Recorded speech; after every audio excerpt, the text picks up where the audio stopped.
안녕하세요, 성도 여러분. 지난 한 주 동안 말씀의 은혜 가운데 평안하셨나요?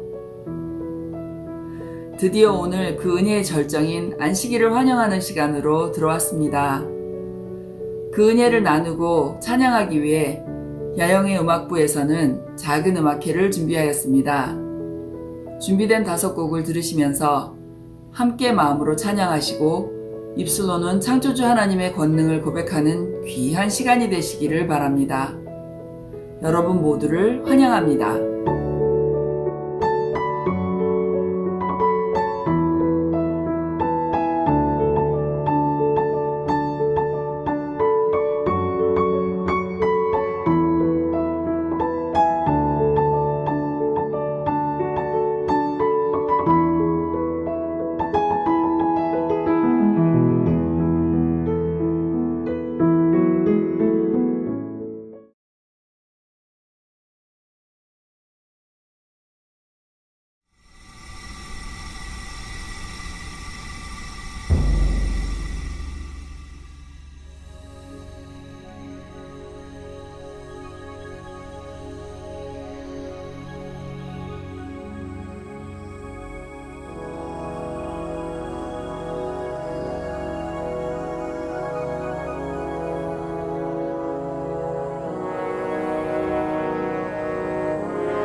가요 넘어졌네. 전쟁이라 나를 칠지라도 내 영혼 평안하도다.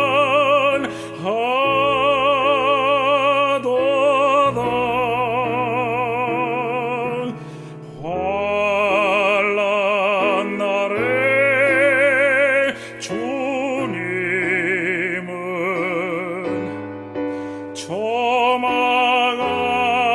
안에 나를 숨기시고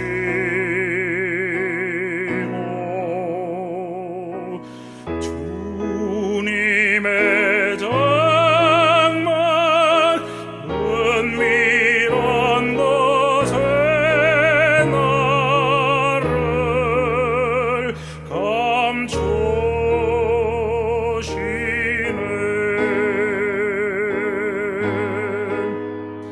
바위 위에 높이 두시리라.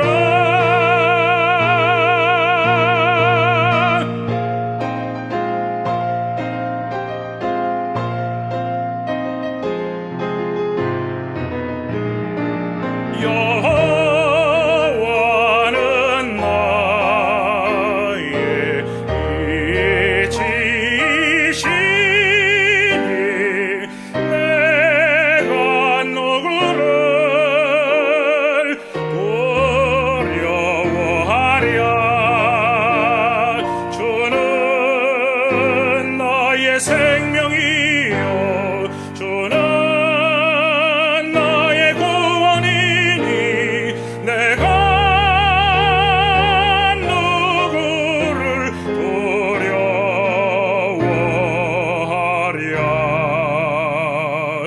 내가 누구를 두려워하랴.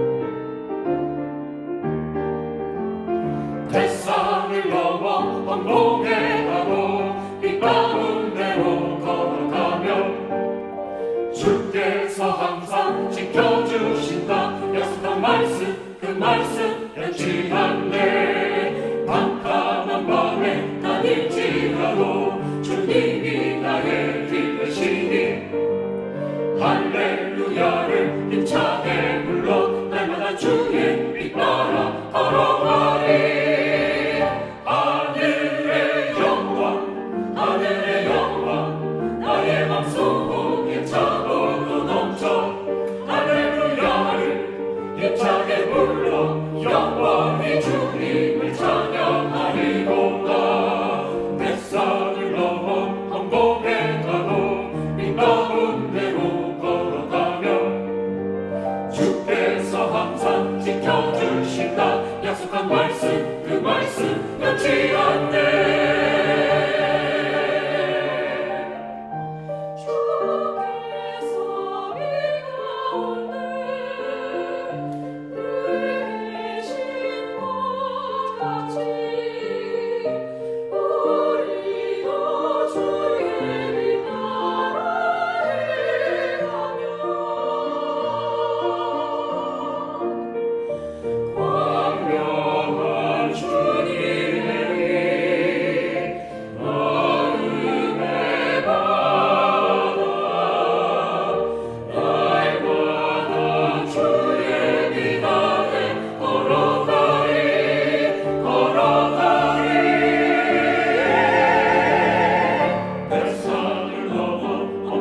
힘차게 불러 영원히 주님을 찬양하리로다. 할렐루야 아멘 아멘.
하늘에 계신 거룩하신 아버지, 세상은 혼란스럽고 어둡게 보일지라도 이 귀한 복음의 잔치 서부 야영회로 저희들을 불러 모아주시니 감사합니다.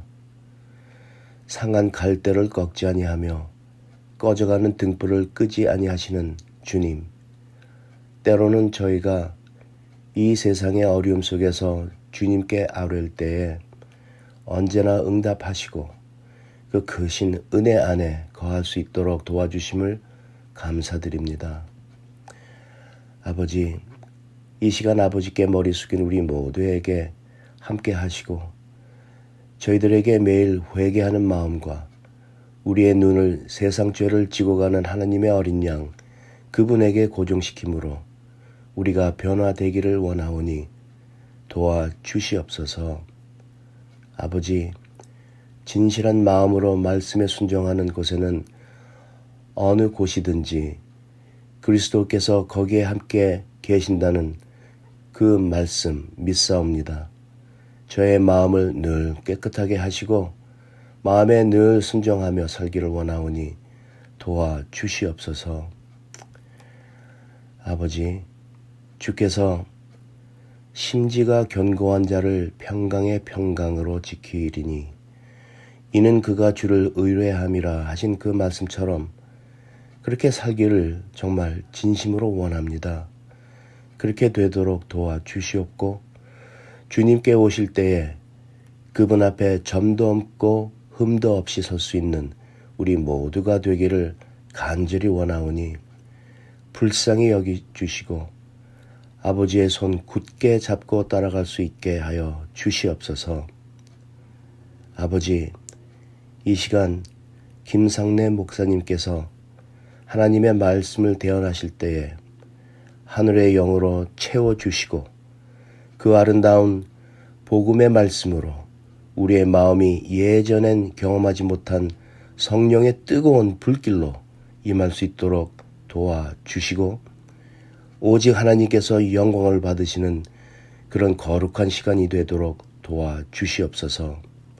이 모든 말씀 사랑이 많으신 우리 예수님의 이름으로 간절히 기도드립니다. 아멘.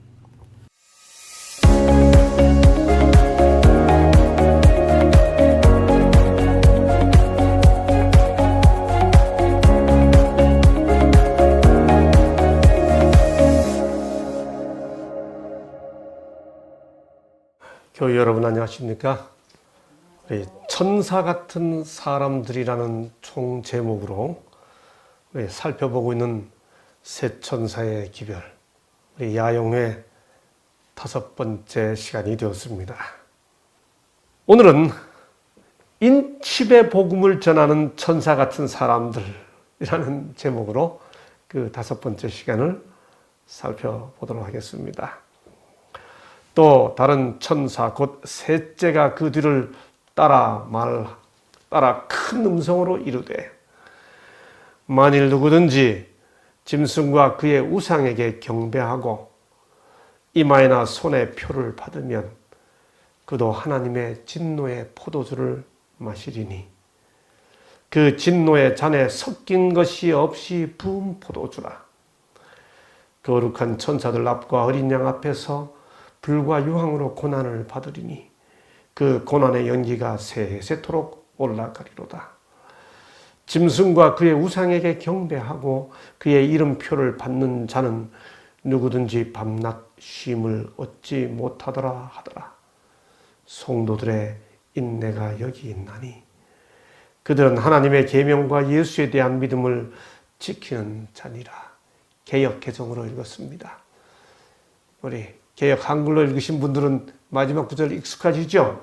성도의 인내가 여기 있나니 저희는 하나님의 계명과 예수 믿음을, 예수 믿음이란 이 단어가 가지고 있는 굉장히 많은 신학적 깊이와 이슈를 아시죠? 개역 개정은 예수에 대한 믿음이라고 바꾸어 놓았습니다. 자, 이 셋째 천사의 기별이 시작되는데요. 와이슨 이렇게 말씀했습니다. 가장 중대한 주제는 첫째와 둘째 천사의 기별을 포함한 셋째 천사의 기별이다. 그러니까 셋째 천사의 기별 속에 첫째 천사의 기별과 둘째 천사의 기별이 포함되어 있다는 거지요. 모든 사람들이 이 기별에 포함되어 있는 진리들을 이해해야 하며 이 진리는 구원에 있어서 절대 불가결한 것이므로 그 다음 일상생활에서 그 진리를 실천해야 한다. 이 중요한 진리를 깨닫기 위하여 우리는 열렬한 정신과 경건한 신앙심을 가지고 연구해야 하며 우리의 학구력과 이해력은 최고도로 발휘되어야 한다. 교우 여러분, 우리의 학구력과 이해력을 최고도로 한번 발휘해 봅시다. 자, 그런데 그런 관심을 가지고 본문을 다시 한번 읽어보죠.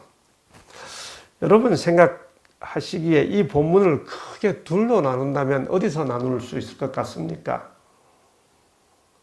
제가 보기에는 19절부터 11절로 하나 나눌 수 있고 12절에서 나눌 수 있습니다. 그러니까 셋째 천사의 기별을 두 부분으로 나눈다면 9절부터 11절, 12절 이렇게 나눌 수 있다고 봅니다. 왜냐하면 보세요. 여기 또 다른 천사 곧 셋째가 그 뒤를 따라 큰 음성으로 이르되 하고 셋째 천사의 말이 시작됐는데 그 첫 마디 말이 뭐죠? 누구든지 짐승과 그의 우상에게 경배하고 이마에나 손에 표를 받으면으로 시작했죠. 그리고 쭉 이어지고 난 다음에 11절 끝에 보면 짐승과 그의 우상에게 경배하고 그의 이름표를 받는 자는 누구든지 밤낮 쉼을 얻지 못하더라 이렇게 끝났죠. 그러니 이 셋째 천사의 기별 중에서 그 내용이 이마에나 손에 표를 받는다는 말로 시작해서 이마에나 손에 짐승과 그의 우상에게 경배하고 표를 받는다는 이야기로 끝나는 거죠. 그 문장 하나가. 그리고 뒤에 성도들의 인내가 이렇게 시작이 됩니다.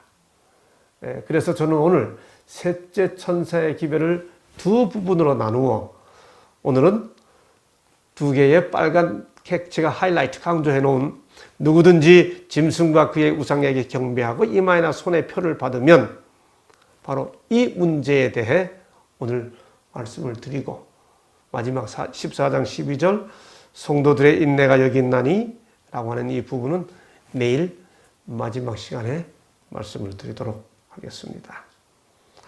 자, 그렇게 셋째 천사의 기별을 둘로 나누어 놓고 보니까 전반부 내용의 핵심 내용이 뭐예요? 시작과 끝이 다 표 이야기입니다. 누구든지 짐승과 그의 우상에게 경배하고 이마에나 손에 표를 받으면 끝에 짐승과 그의 우상에게 경배하고 그의 이름표를 받는 누구든지 그렇죠? 시작과 끝이 다 표 이야기입니다. 정말 요즘 사람들의 관심이 많은 짐승의 표.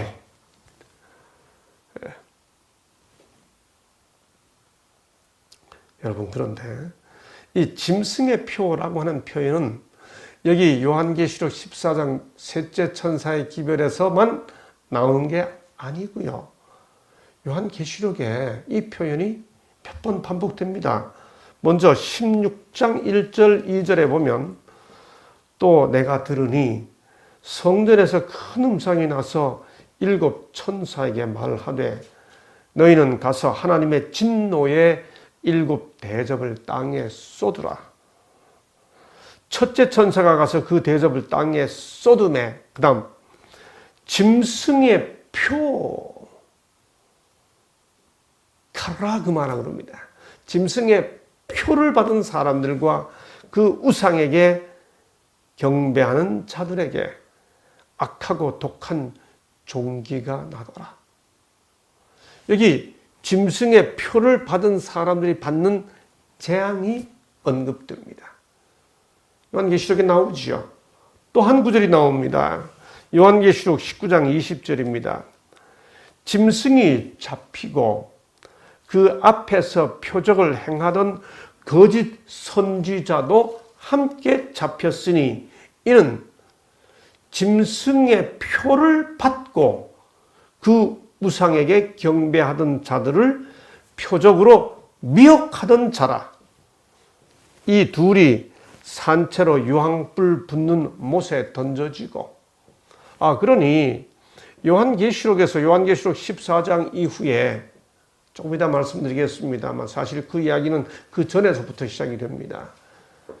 14장 셋째 천사의 기별이 선포된 이후에도 저 요한계시록이 이어져 가면서 계속 짐승의 표 이야기가 강조되고 있는 것을 확인할 수 있죠. 심지어 요한계시록이 거의 끝나가는 20장에서는 뭐라 표현하는지 보십시오. 또 내가 보좌들을 보니 거기에 앉은 자들이 있어 심판하는 권세를 받았더라. 이게 요한계시록 20장은 구원받은 무리들이 천년기 동안에 하는 일입니다. 또 내가 보좌들을 보니 거기에 앉은 자들이 있어 심판하는 권세를 받았더라. 또 내가 보니 예수를 증언함과, 전에 개역 한글은 예수의 증거와 그랬죠. 하나님의 말씀 때문에 목배임을 당한 자들의 영혼들과 또 그다음 보세요. 짐승과 그의 우상에게 경배하지 아니하고 그들의 이마와 손에 그의 표를 받지 아니한 자들, 다시 말해 천년기 동안에 구원받은 성도들을 정의하기를, 그들의 이마와 손에 그의 표를 받지 아니한 자들, 짐승의 표를 받지 아니한 자들이라고 정의합니다. 그러니까 요한계시록은 반복해서 하나님을 대적하고 떠난 사람들은 짐승의 표를 받은 사람이라 이야기하고요. 승리한 사람들을 요한계시록 끝부분에서 정의하기를 짐승과 그의 우상에게 경배하지 아니하고 그들의 이마와 손에 그 짐승의 표를 받지 않은 자들이라고 정의하고 있죠. 그들이 살아서 그리스도와 더불어 1000년 동안 왕노릇하니. 여러분, 그러므로 짐승의 표라는 말은 어떤 집단의 사람들이 그들만이 가지고 있는 신비한 성경 해석의 언급이 아니고요. 요한계시록 자체가 본문 속에서 여러 번 강조하여 성경 마지막 책, 소위 구속의 대역사의 마지막 끝부분에서 강조하고 있는 표현. 하나님을 대적하는 자들은 이 표를 받고 마지막 승리하는 자들은 이 표를 받지 아니한 자들이라고 정의할 만큼 중요한 주제입니다. 그렇다면 과연 짐승의 표는 무엇일까요? 아니, 우리의 주제로 돌아와서, 우리의 관심사로 돌아와서 우리는 이 짐승의 표 이야기를 하면서도 어떻게 이것을 영원한 복음으로 전할 수 있을까요? 이 자체가 영원한 복음이거든요. 셋째 천사의 기별에서 언급하는 이 짐승의 표 이야기가 영원한 복음이라고 천사가 직접 이야기했거든요. 여러분이 그렇다면 이 짐승의 표가 무엇일까요? 이 짐승의 표의 실체가 뭡니까? 셋째 천사의 기별 본문을 다시 한번 보시죠. 제가 읽겠습니다. 또 다른 천사 곧 셋째가 그 뒤를 따라 큰 음성으로 이르되 만일 누구든지 짐승과 그의 우상에게 경배하고 이마에나 손에 표를 받으면, 여러분의 이 똑같은 표현이 11절에 또 한 번 나왔죠. 짐승과 그의 우상에게 경배하고 그의 무슨 표요? 이름표를 받는 자는 누구든지. 우리가 본문을 자세히 보면 표가 무엇인지 본문 자체가 설명해 주고 있습니다. 이게 그냥 표가 아니에요. 이름표입니다. 여러분, 그래서 요한계시록에서 우리가 표, 짐승의 표라는 단어가 나왔을 때 그 표의 의미를 이해하려면 이게 그냥 표가 아니고 이름표라는 사실을 기억해야 합니다. 이 사실을 이해하려면 계시록에서 이제는 이름이 어떤 의미를 가지고 있는지를 살펴보아야 합니다. 짐승입니다. 짐승의 표인데 그 짐승의 이름표입니다. 그렇다면 짐승은 어디에서 등장했나요? 요한계시록 14장 세 천사의 기별에서 바벨론 이야기도 나왔고 여기 셋째 천사의 기별에서는 짐승과 그의 우상이라는 표현이 나왔습니다. 그 짐승과 우상이라는 표현은 어디에서부터 시작이 되나요? 요한계시록 13장입니다. 여러분, 그러므로 우리가 요한계시록 14장에 기록되어 있는 셋째 천사의 기별에서 언급된 짐승과 그의 우상에게 경배하고 그 짐승의 표라고 했기 때문에 이 말은 요한계시록 13장에 기록되어 있는 짐승과 그의 우상을 살펴보지 않으면 셋째 천사의 기별이 이해될 수가 없습니다. 계시록 13장으로 돌아가죠. 13장 1절에 보니 내가 보니 바다에서 한 짐승이 나오죠. 우리가 잘 알지 않습니까? 요한계시록 13장에 두 짐승이 있지 않습니까? 바다에서 나오는 짐승이 있고 땅에서 올라오는 짐승이 있죠. 바다에서 나오는 짐승을 어떻게 본문이 묘사하고 있나요? 내가 보니 바다에서 한 짐승이 나오는데 머리가 7이라. 그 다음 잘 보십시오. 그 머리 7, 그 머리들에는 그 다음 뭐라고 그랬습니까? 신성모독하는 이름들이 있더라. 바다 짐승의 머리에 전에 개역 한글에는 참남된 그랬죠. 신성모독하는 이름들이 있습니다. 머리에 하나님을 모독하는 이름들이 있습니다. 이거 기억해야 합니다. 왜요? 표가 그냥 표가 아니고 이름표라고 그랬습니다. 그러므로 이 이름의 의미를 이해해야 합니다. 다시 요한계시록 13장 6절에 보면 이 바다에서 나온 짐승이 입을 벌려 하나님을 향하여 비방하되 그의 이름과 머리에 신성 모독하는 이름들을 가지고 있는 이 짐승이 하나님의 이름을 비방합니다. 그러니까 하나님의 이름을 비방하는 이름들을 가진 짐승이 바다에서 나온 짐승입니다.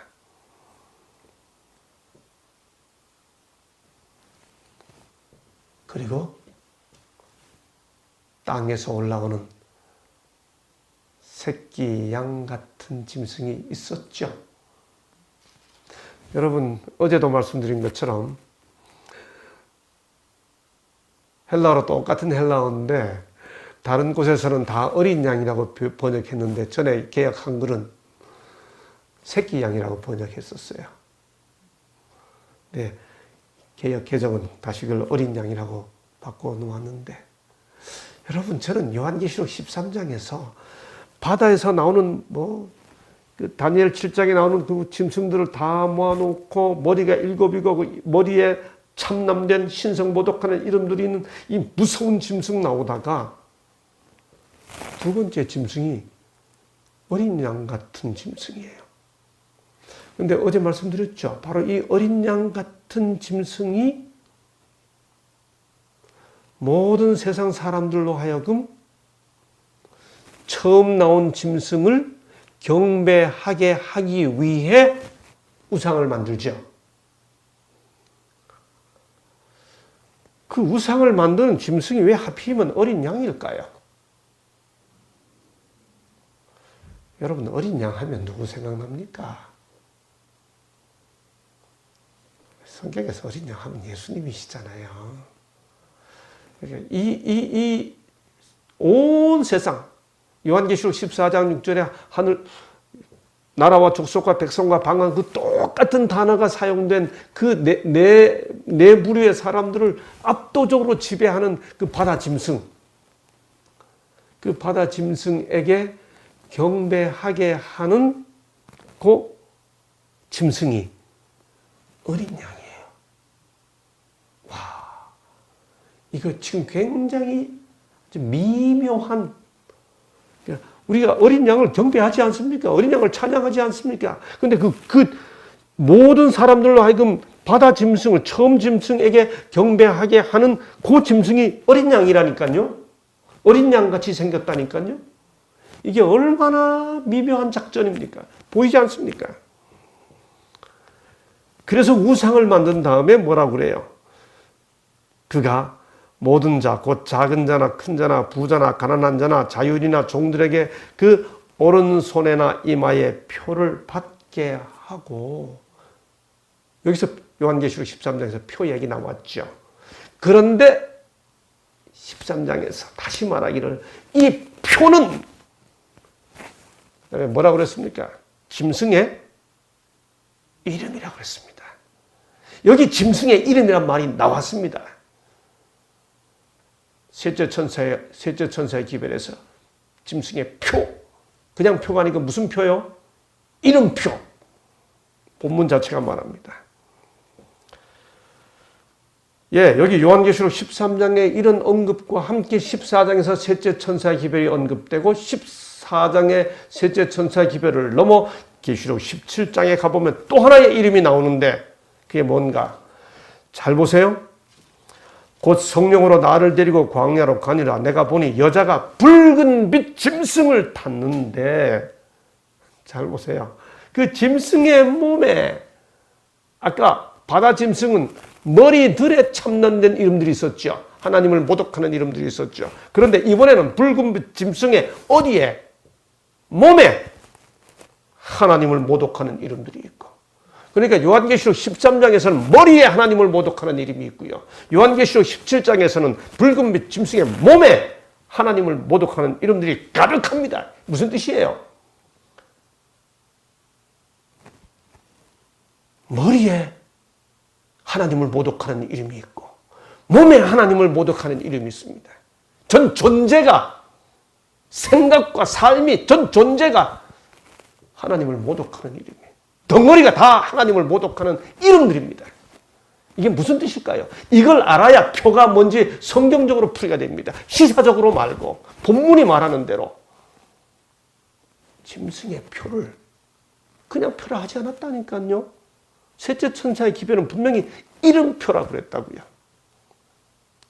붉은 빛 짐승을 온몸에 하나님을 모독하는 이름들이 있는데 그 붉은 빛 짐승을 여자가 탔습니다. 그런데 본문은 또 뭐라 말하나요? 그 여자의 이마에 또 이름이 있습니다.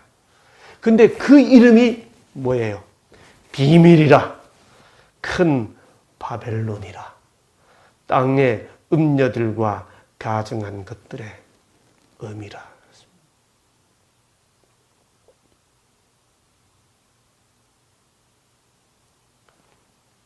요한계시록에 언급된 이 이름들의 의미가 다 이해될 때 종합하면 짐승의 표는 하나님의 이름을 모독하고 비방하는 그 짐승의 이름이고, 그 짐승을 조종하는 여자로 묘사된 체제의 이름이 비밀이고 바벨론이고 음녀들과 가증한 것들의 의미인 거죠. 이름.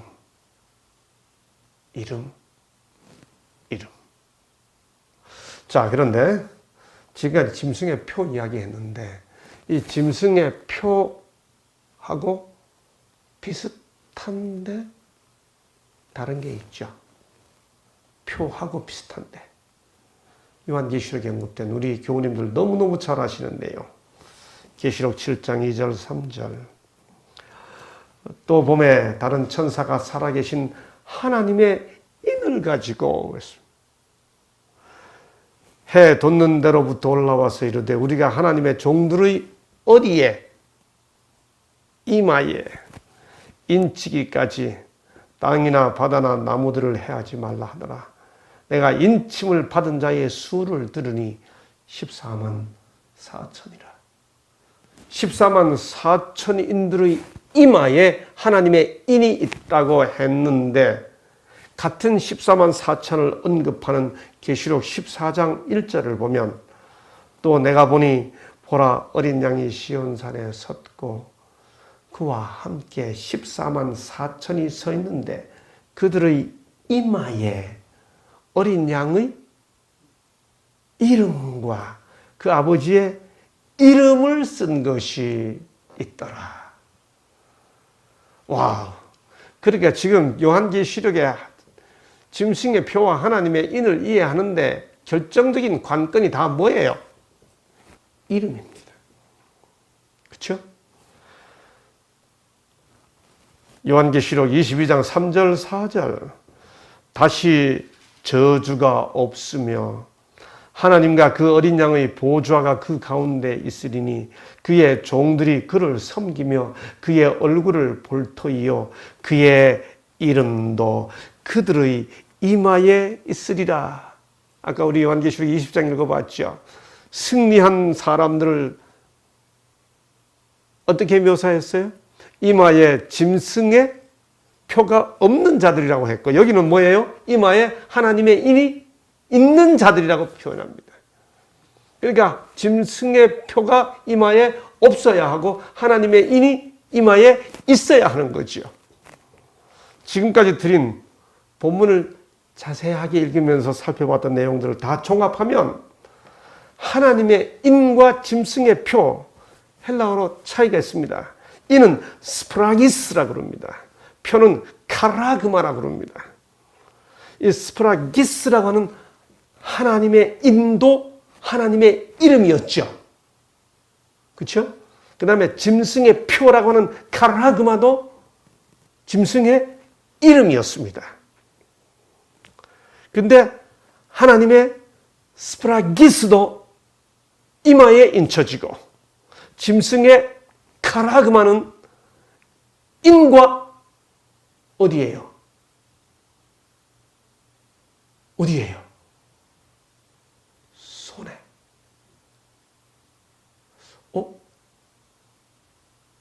차이가 있지 않나요?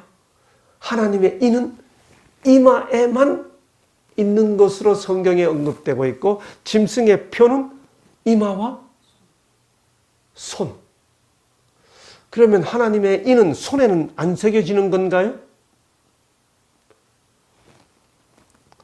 조금 이따 말씀을 드리고요.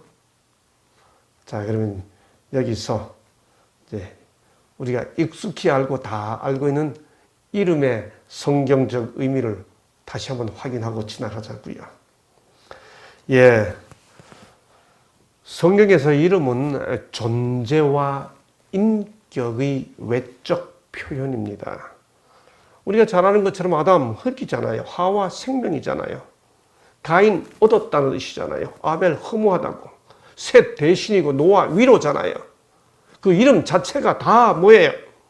그의 존재와 사명과 삶을 그대로 다 고스란히 드러내고 있잖아요. 아브라함이 아브라함으로 바뀌고 이삭 기쁨, 야곱 속이는 자, 모세 건졌다, 여호수아, 솔로몬 지혜 다 이름이 그 사람의 삶과 인격을 고스란히 드러내고 있잖아요. 하나님도 마찬가지입니다. 하나님의 성호는 하나님의 존재를 나타내기 때문에 하나님의 이름을 망령되이 일컫지 말라 그렇게 하죠. 신명기 12장 11절에 보면 성소를 가리켜 하나님께서 자기 이름을 두시려고 히브리어로 쉔, 이게 이름이 너무나 의미가 깊기 때문에 name theology, 이름 신학이라고 해가지고 쉔 theology. 네. 열왕기상 8장 20절에 보면 이스라엘의 하나님 여호와의 이름을 위하여 성전을 건축하고. 그렇죠? 열왕기상 8장은 성전을 하나님의 이름이 있는 곳이라고 하는 표현이 여러 번 나옵니다. 여러분. 그러니까 이름은 하나님의 존재를 나타내주는 대명사예요. 우리 교우님들이 익숙해하는 내용을 또 하나 확인하겠습니다. 출애굽기 33장 19절.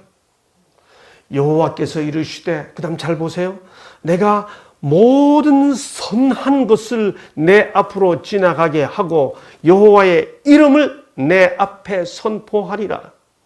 하나님께서 모세에게 말씀하시기를 여호와의 나의 모든 선한 것을 내 앞으로 지나가게 하고 여호와의 이름을 선포하리라 라고 출애굽기 33장 19절에서 말씀하신 다음에 34장에서 여호와께서 구름 가운데 강림하사 그와 함께 거기 서서 여호와의 이름을 선포하실세. 근데 이 이름을 선포하기 전에 주님이 뭐라고 말씀하셨어요? 내 모든 선한 것, 그 내 모든 하나님께서 말씀하신 나의 모든 선한 것이 도대체 뭐죠? 나의 모든 선한 것을 내 앞으로 지나가게 하고 여호와의 이름을 내 앞에 선포하리라. 그러니까 여호와의 이름을 선포하면서 하나님의 모든 선한 것이 선포되는데 그 선한 것이 뭐예요? 그걸 34장 5절 7절 읽어보면 내용이 나오는 거죠. 여호와께서 구름 가운데 강림하사 그와 함께 거기 서서 여호와의 이름을 선포하실세. 여호와께서 그의 앞으로 지나시며 선포하시되, 그 다음 뭐라고 그랬습니까? 여호와로라 여호와로라 한 다음에 뭐라고 말씀하세요? 자비롭고 은혜롭고 노하기를 더디하고 인자와 진실이 많은 여기 나오는 이 내용이 뭐예요? 나의 모든 선한 것이죠. 그 주님께서 앞에서 직접 하신 말씀입니다. 그러니까 이름이 선포되면서 주님의 모든 선한 것이 선포되는데 그 모든 선한 것을 선포한다고 하셨을 때 그 내용이 뭐죠? 자비롭고 은혜롭고 노하기를 더디하고 인자와 진실이 많은 하나님이라. 인자를 천대까지 베풀며 악과 과실과 죄를 용서하리라. 하나님의 은혜롭고 자비롭고 인자와 진실이 많은 하나님의 품성, 하나님의 성품. 여러분, 예수님께서 성경에 여러 유명한 기도들이 많잖아요. 제일 유명한 기도가 뭐죠? 모르세요? 성경에서 제일 유명한 기도가 뭐예요? 주기도문이죠. 주기도문보다 더 유명한 기도가 뭐 있습니까? 주기도문이 성경 어디에 나옵니까? 나 그거 모르는데 싶은 분들은 오늘 성경 공부 다시 하세요. 그런데 성경에 나오는 여러 유명한 기도 중에 또 하나 유명한 기도가 있습니다. 요한복음 17장의 기도입니다. 요한복음 17장은 예수님의 세상과 제자들과 세상과 교회와 제자들을 위한 예수님의 마지막 공적 기도라고 그럽니다. 그 예수님의 마지막 공적 기도, 요한복음 17장 거의 전체 장이 다 예수님의 기도인데 그 공적 기도 제일 마지막 구절이 뭔지 아세요? 예수님의 마지막 그 공적 기도, 그 중요한 공적 기도가 마지막 끝날 때 뭐라고 말씀하시고 끝난지 아세요? 17장 26절. 내가 아버지의 이름을 그들에게 알게 하였고 또 알게 하리니 이는 나를 사랑하신 사랑이 그들 안에 있고 나도 그들 안에 있게 하려 함이니이다. 여러분, 예수께서 당신의 이전의 사역과 이후의 사역을 한마디로 뭐라고 정의하셨어요? 아버지의 이름을 알게 한 것이고 알게 할 것이라고 말합니다. 아버지의 이름을 알게 하였고 알게 해서 이렇게 한 것이 뭐예요?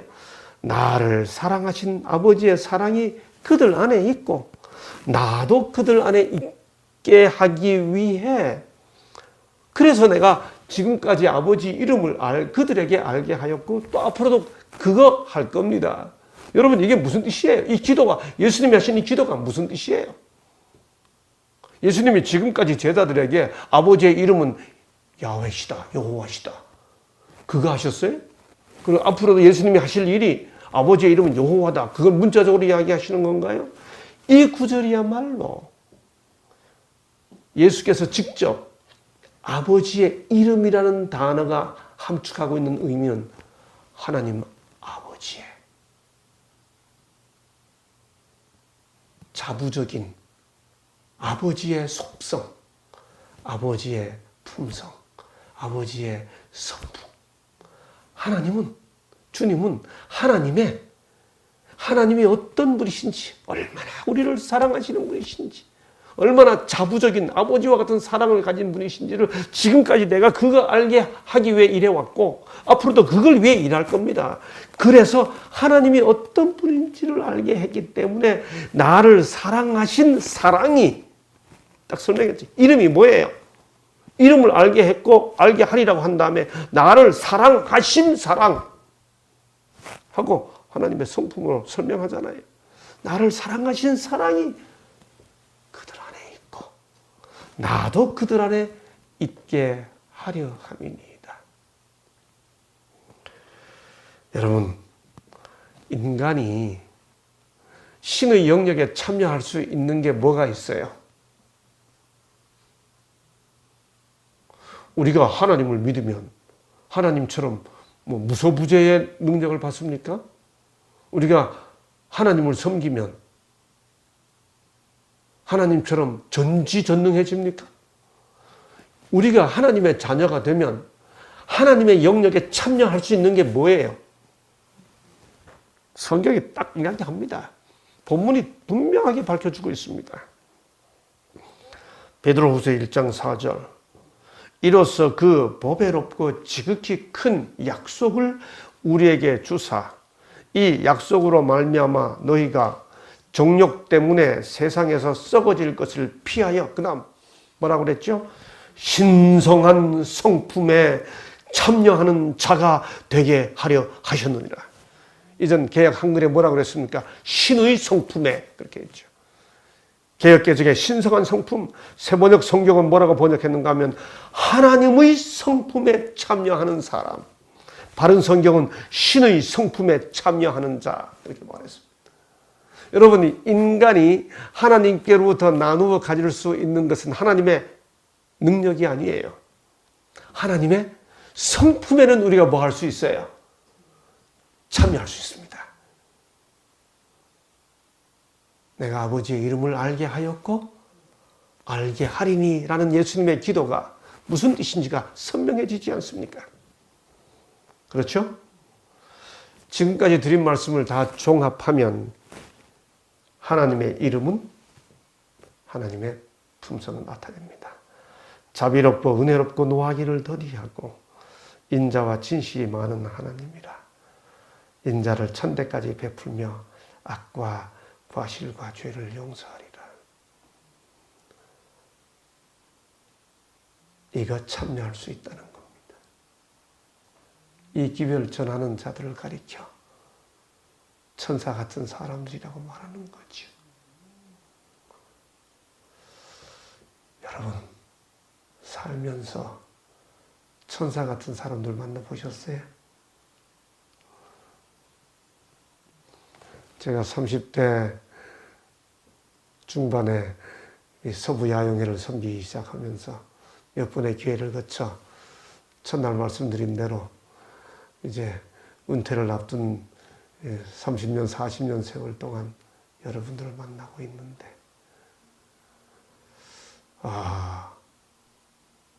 하나님의 성품이 신의 성품이 저런 건가 보다 하고 천사 비슷한 모습 우리 서로 확인했습니까? 글쎄요, 저는 좀 만나본 것 같아요. 제가 이렇게 성을 붙여가지고 김천사, 박천사, 뭐 이렇게 최천사 이렇게 가끔 부르면서 제가 아내하고 누구는 천사야 그런 말 합니다. 그런 중에 제가 빠뜨리지 않고 꼭 하는 말, 당신은 원천사야, 그렇게 합니다.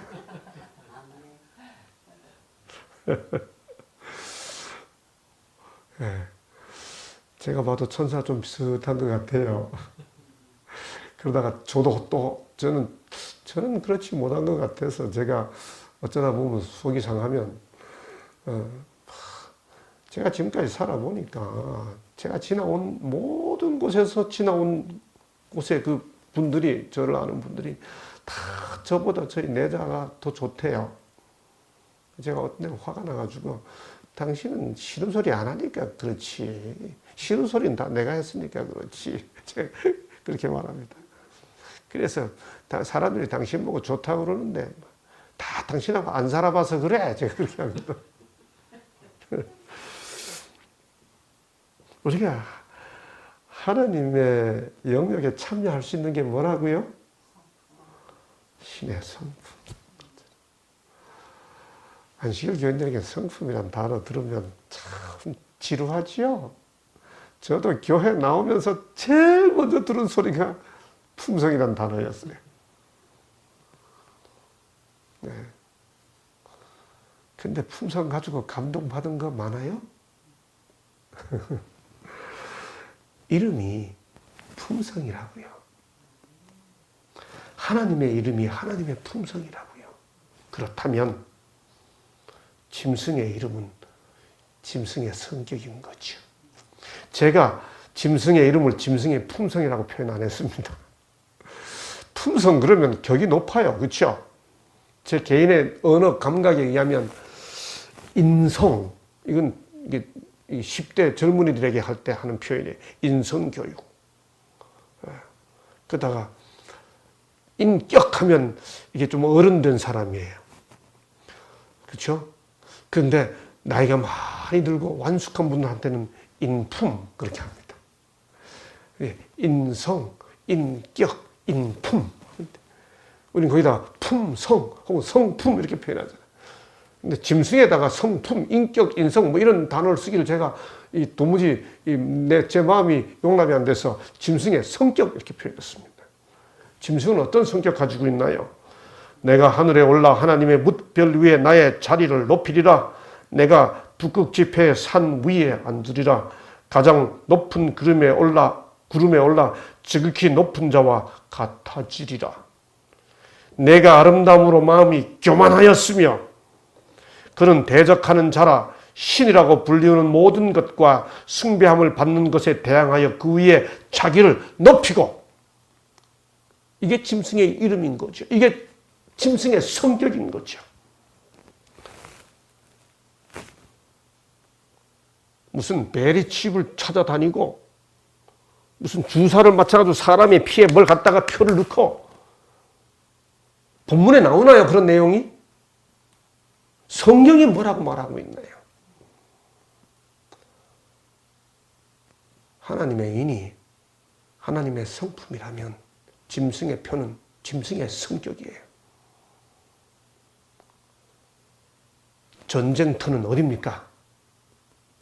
짐승의 성격이냐 하나님의 품성이냐가 어디에 새겨지느냐 하는 것. 그 전쟁터가 어디예요? 그게 바로 이마인 거죠. 그런데 여러분, 여기서 하나 또 생각해 볼 게 있습니다. 성경 본문이 짐승의 표를 받을 때는 어떻게 하나요? 보세요. 그가 모든 자, 곧 작은 자나 큰 자나 부자나 가난한 자나 자윤이나 종들에게 그 오른손에나 이마에 표를 받게 하고 누구든지 이 표를 가진 자 외에는 매매를 못하게 하니. 무슨 뜻이에요? 짐승의 표는 강제력이 동원된다는 뜻입니다. 그 다음 또 뭐라고 그러나요? 요한계시록 19장 20절. 짐승이 잡히고 그 앞에서 표적을 행하던 거짓 선지자도 함께 잡혔으니 이는 짐승의 표를 받고 그의 우상에게 경배하던 자들을 그 다음 표적으로 미혹하던 자라. 그러니까 짐승의 표를 받기 위해서는 강제력이 동원되고 미혹하는, 뭔가 기적과 표적으로 미혹하는 일이 역사한다고 하는 거죠. 짐승의 표는 자연스러운 의지의 결단이 아니고요. 뭔가 힘이 작동합니다. 그런데 여기 13장 16절 17절을 다시 읽어보니 아까 제가 질문 드린 것처럼 모든 자, 곧 작은 자나 큰 자나 부자나 가난한 자나 자유인이나 종들에게 그 어디와 어디요? 오른손과 이마. 이상하다. 왜 짐승의 표는 손과 이마에 받지? 왜 하나님의 이는 이마에 받는다고만 하고 왜 짐승의 표는 손과 이마에 받는다고 하지? 예, 실제로 그렇습니다. 13장 16절 오른손에나 이마에 표를 받고 14장 9절 이마에나 손의 표를 받고 20장 4절 이마와 손의 귀의 표를 받지 아니한 자. 그러니까 짐승의 표는 이마와 손이 함께 언급되는데 하나님의 이는 이마만 언급돼요. 왜 그럴까요? 제 생각에는 이거는 개인의 의지에 의한 것이 아니고 강제력이 동원되기 때문에 그렇습니다. 잘 아시는 대로 이마는 사상이죠. 손은 삶이죠. 이건 삶을, 손을 강제로 움직이기 때문에 그렇습니다. 하나님의 이는 스스로 판단해서 스스로 움직이는 거예요. 짐승의 표는 강제력을 동원하는 겁니다. 미혹하는 겁니다. 손을 움직이는 겁니다. 꺾어서 어쩌면 흔들어서 만드는 거지요. 현실적으로 굴복하지 않을 수 없게 만든다. 그런 의미가 거기에 있는 거지요. 이 미세한 차이에도 하나님의 이는 스스로 자발적으로 짐승의 표는 강제적으로 이미 말씀드린 대로 13장에 두 짐승이 나오지 않습니까? 바다에서 나온 짐승과 땅에서 올라온 짐승, 땅에서 나온 짐승이 바다에서 나온 짐승을 위해, 땅에서 올라온 짐승이 바다에서 나온 짐승을 위해 우상을 만듭니다. 계시록 13장 15절 잘 보세요. 거기 뭐라고 말했습니까? 짐승의 우상에게 뭐하여? 뭘 주어? 생기를 주어. 여러분, 우상은 나무가 됐든 돌이 됐든 뭐가 없어요? 생기가 없어요. 실제로 예레미야 10장 14절과 51장 17절에 보면 우상은 거짓이요 그 속에 생기가 없습니다 그랬습니다. 우상은 생기가 없어요. 그런데 계시록 13장 15절에 보면 짐승의 우상에게 생기를 주어라고 했습니다. 이게 무슨 뜻이에요? 생기 없는 우상에게 생기가 주어졌다는 것은 강력한 권세가 주어진다는 뜻이죠. 네, 우리는 그런 강요된 강제력이 동원된 모습을 이미 다니엘 3장에서 보았습니다. 그런 의미에서 우상은 양심의 자유를 지배하는 강제로 경배하게 하는 규칙이나 법령이죠. 그런데 여기서 우리는 하나 좀 더 확대해 볼 필요가 있습니다. 사람을 움직이는 강제력은 단지 국가적인 규칙이나 법령으로만 진행되는 게 아니라는 거죠. 계시록을 잘 읽어보면 사람을 움직이기 위해 그들이 동원하는 힘이 왕들과 상고들과 그렇습니다. 정치와 경제를 함께 움직이죠. 여러분, 오늘날 정치와 경제가 공히 사람들을 강제적으로 동원하는 것은 단지 규정뿐만이 아닙니다. 엄청난 광고와 홍보로 사람들을 집단 조종하고 있죠. 자기도 모르게 광고와 홍보에 사람들이 조종당하고 있습니다. 나팔을 불죠. 여러분, 이게 강제적인 법이 마치 자유를 언급해 주는 듯한 자기를 경배하라고 하는 말이 없는 양 같은 모습으로 나팔을 불죠. 홍보입니다. 광고입니다. 그런 모습을 다니엘 3장에서 다니엘 6장에서 이미 보지 않았습니까? 우상은 사람들의 오른손과 이마에 표를 받게 합니다. 그 모든 권세의 근원은 용입니다. 표를 받는 것은 우상을 경배하는 것이고, 우상을 경배하는 것은 첫째 짐승을 경배하는 것이고, 첫째 짐승을 경배하는 것은 용을 경배하는 거지요. 그런데 하나님의 인을 받는 방법은 뭔가요? 우리를 너희와 함께 그리스도 안에서 굳건하게 하시고 우리에게 기름을 부으신 이는 하나님이시니 그가 또한 우리에게 인치시고 보증으로 우리 어디에? 마음에 무엇을 주셨느니라? 성령을 주셨느니라. 여러분, 마음 아플 때 그래서 우리는 뭐라고 표현해요? 아이고 마음 아파하지 않고 뭐라 그럽니까? 아이고 마음 아파 그렇잖아요. 우리 이준원 박사님 이제 잘 설명해 주시죠.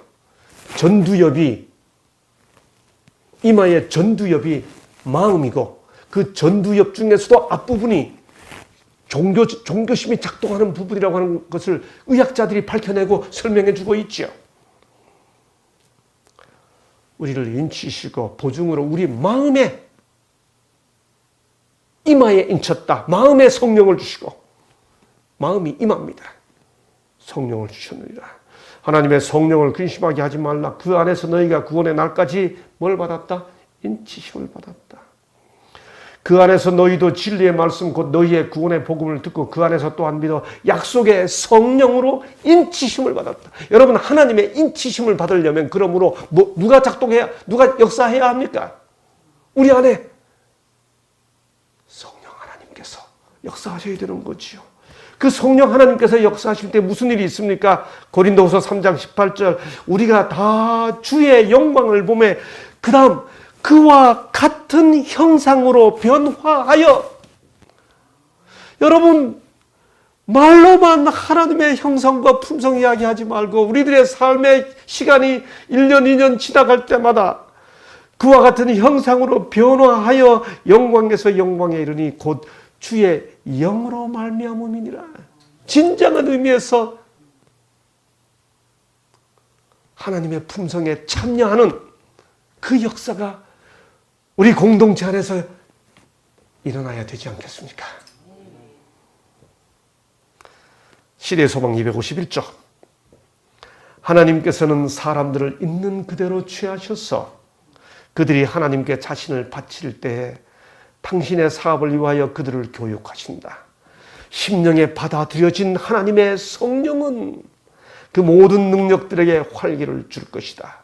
성령의 지도 아래서 하나님께 남김없이 바친 마음은 조화 있게 향상하며 하나님의 요구를 이해하고 성취할 힘을 얻게 된다. 그 다음, 약하고 요동하던 품성이 튼튼하고 견고한 품성으로 변화하게 된다. 끊임없는 헌신은 예수와 그 제자와의 사이에 매우 밀접한 관계를 확립시켜서 그리스도인은 마음과 품성에 있어서 그를 닮게 된다. 인간의 마음에 일어나는 변화, 곧 인간의 품성의 변화는 살아계신 구주께서 영혼을 구하시려고 역사하고 계심을 보여주는 뭐다? 기적이다. 그리스도 안에서의 언행 일치의 생애는 하나의 큰 이적이다. 하나님의 말씀을 전함에 있어서 지금 그리고 항상 나타내야 할 표적은 보세요. 하나님의 말씀을 전함에 있어서 지금 그리고 항상 now, always 지금 항상 나타내야 할 표적은 듣는 자들에게 그 말씀이 개심시키는 능력이 되게 하는 성령의 임재하십니다. 이 변화시키는 성령의 인치심이 어디에서 이루어져야 합니까? 이마에서 이루어져야 되지요. 이마에서 이루어져야 되는 이마의 표를 하라고 하는 것은 에스겔 9장 4절 6절 이미 구약시대부터 언급되었습니다. 요한계시록 14장 1절 그들의 이마에는 어린 양의 이름과 아버지의 이름을 쓴 것이 있더라. 인치시고 보증으로 우리 마음의 성령을 주셨느니라. 이마는 그런 의미에서 짐승의 표 혹은 하나님의 인이 기록되는 운명의 현장입니다. 짐승과 그의 우상을 경배하는 자들의 이마에는 짐승의 표가, 하늘과 땅과 바다와 물들의 근원을 만드신 이를 경배하는 하나님의 종들의 이마에는 하나님의 인이. 여러분, 그런데 마음의 표나 인을 받는다는 말이 무슨 뜻인가요? 구체적으로 성령 하나님께서 우리 마음을 지배할 때 우리에게 일어나는 그 변화, 품성의 변화, 성령의 열매로서의 변화가 어떤 모습으로 나타나는, 왜 그것을 인받는다고 이야기하고 왜 그것을 표받는다고 표현했을까요? 사람은 누구에게나 소중하게 여기는 사상적 가치가 있습니다. 정신적 가치가 있어요. 그 가치를 위해 인생을 투자하고 때로는 생명을 바치기도 합니다. 그런데 그 사상이 사람을 사로잡아서 사람보다 사상을 더 중요하게 여기기 시작하면 그게 그 사람의 이데올로기가 됩니다. 사상이 돼요. 운동권에서는 그것을 의식화 과정이라고 합니다. 여러분, 의식화 과정도 이마에 인침을 받는 겁니다. 어떤 의미에서? 사상이 지배되니까요. 짐승의 표를 받는다는 말이 구체적으로 뭐예요? 이 세상의 체제와 이 세상을 지배하는 그 엄청난 힘이 지배하는 그 논리, 그 철학, 그 사상이 그의 삶이 되고 그의 정신이 됐다고 하는 의미입니다. 여러분이나 저나 다 무엇인가에 영향을 받고 살아갑니다. 그러니까 그게 우리가 흔히 뭐라고 표현해? 고정 개념이라고 표현합니다. 딱 굳어져서 다른 게 보이지 않습니다. 여러분, 한 번만 깊이 생각해 보세요. 온 세상은 지금 너나 할 것 없이 무엇인가에 조종당하며 그들의 의식이 지배당하고 살아가고 있습니다. 온 세상의 의식을 지배하는 이마에 표받게 하는 그 힘이 무엇이냐고요? 강제적인 힘, 권력의 강제적인 힘, 경제의 강제적인 힘, 그 작동하는 원리가 무엇이냐고요? 짐승의 표는 압도적 영향력을 지닌 정치적, 종교적 영향력에 의해 조종되는 사상적 이데올로기입니다. 그 사상적 이데올로기에 삶이 지배당하고 정신이 지배당한 상태지요. 하나님의 이는 복음으로, 성령의 감화로, 복음의 전신갑주를 입은 사람.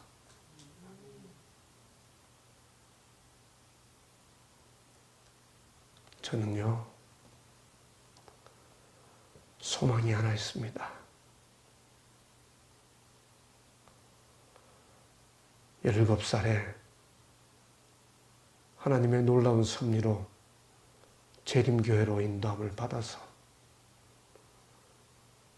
하나님을 위해 살았다기보다 세상적인 표현으로 하나님께 은혜와 신세만 많이 지고 살아온 제 인생을 되돌아보면서 제 삶이요, 제 인생이 된 이 교회가 세상 사람들에게 감동을 주는 공동체가 되었으면 좋겠습니다.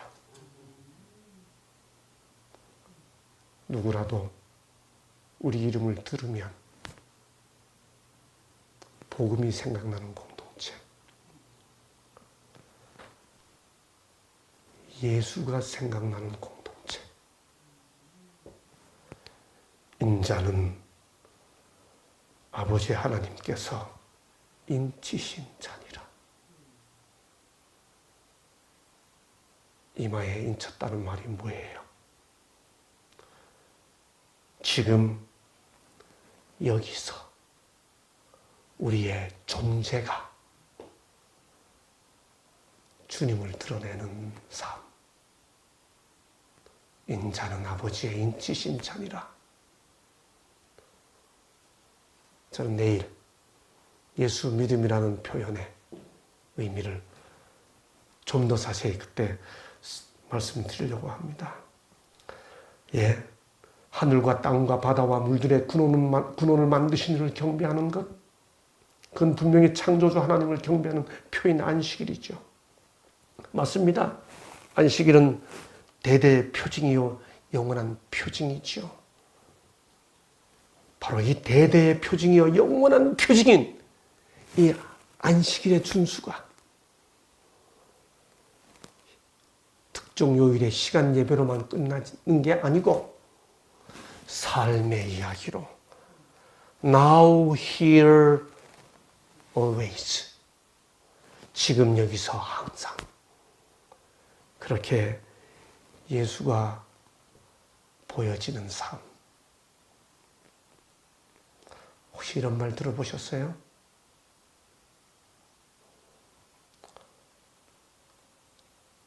안식일 교인들 참 무서운 사람들이야.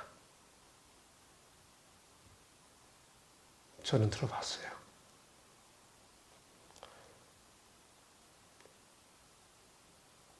세상 사람들이 우리를 보고 이렇게 말할 때 그게 무슨 뜻일까요? 사상 무상이 확실하게 된 사람들이란 뜻은 아닐까요?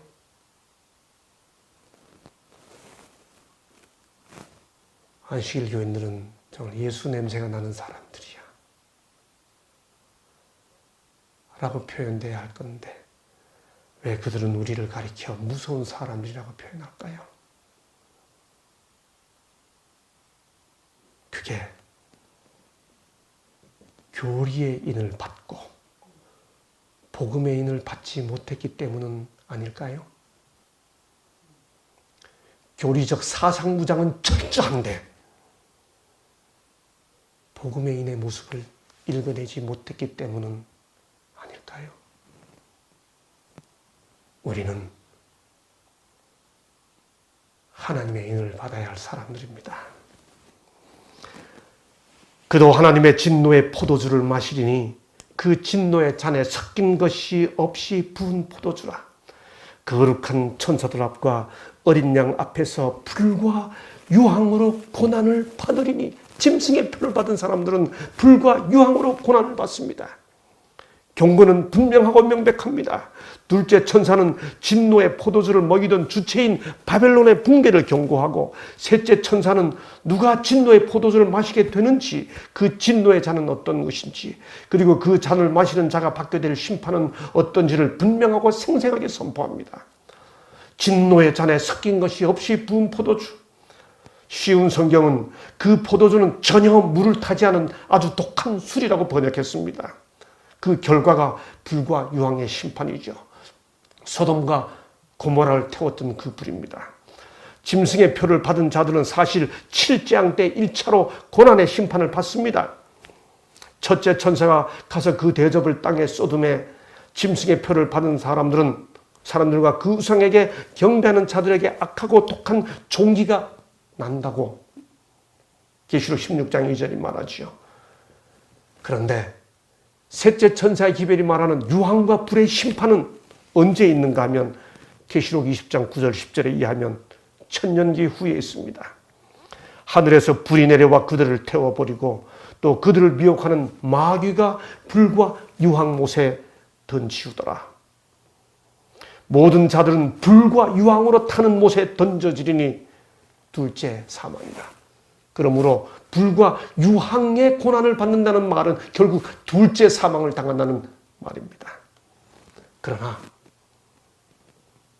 우리는 그 경고의 기별과 함께 반드시 붙잡아야 하는 약속이 있습니다.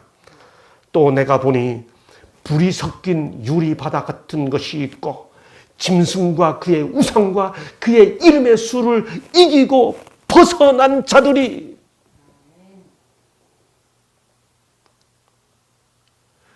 우리의 생각을 지배하고 있는 것이 무엇이냐고요? 성령의 감동으로 말미암는 하나님의 인이어야죠. 그 하나님의 인의 감동으로 우리의 삶이 자발적으로 이루어져야죠.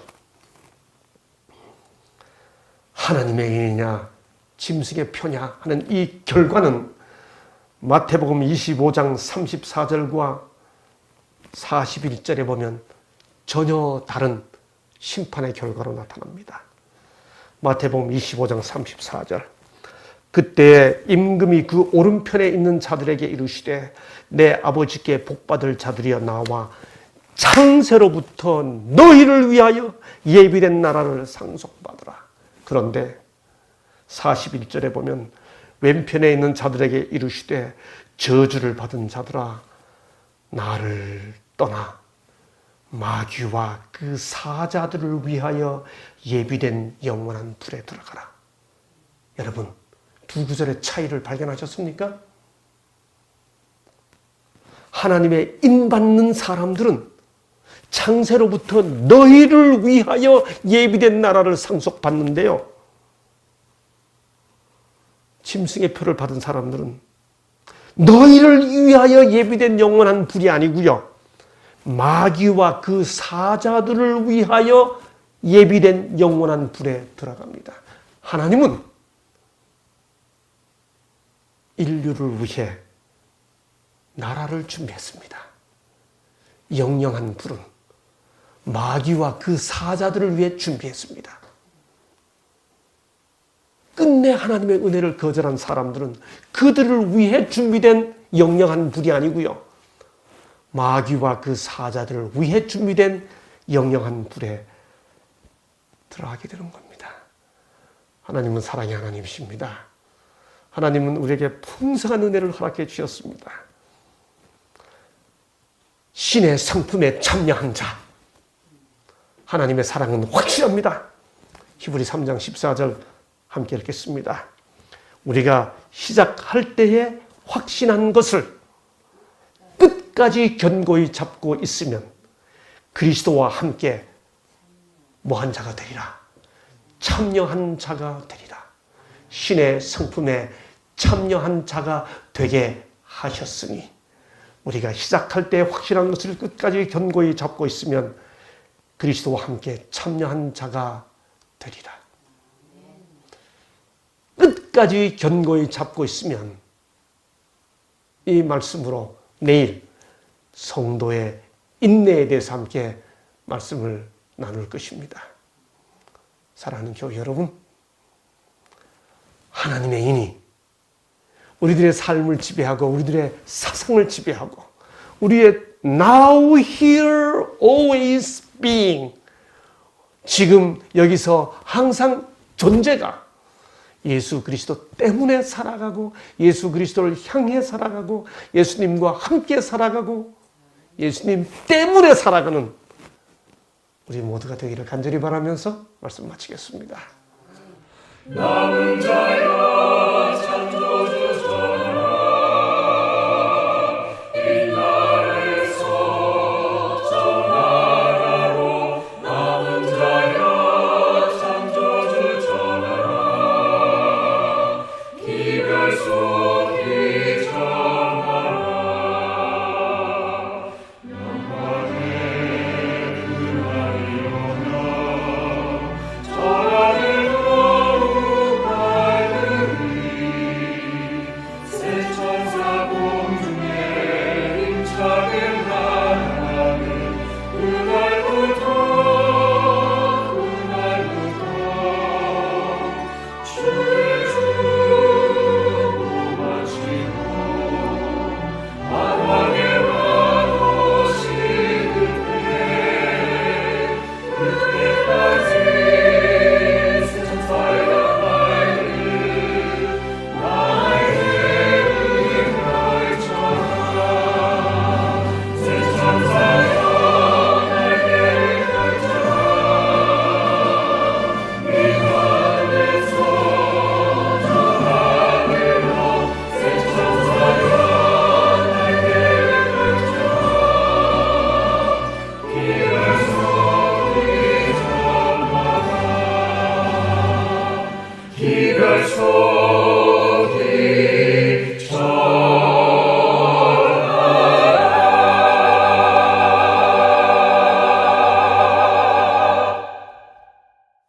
아버지 하나님, 오늘도 우리에게 성령의 감동을 허락해 주시사 우리의 마음을 열어 주님의 말씀을 들을 수 있도록 해주셔서 감사합니다.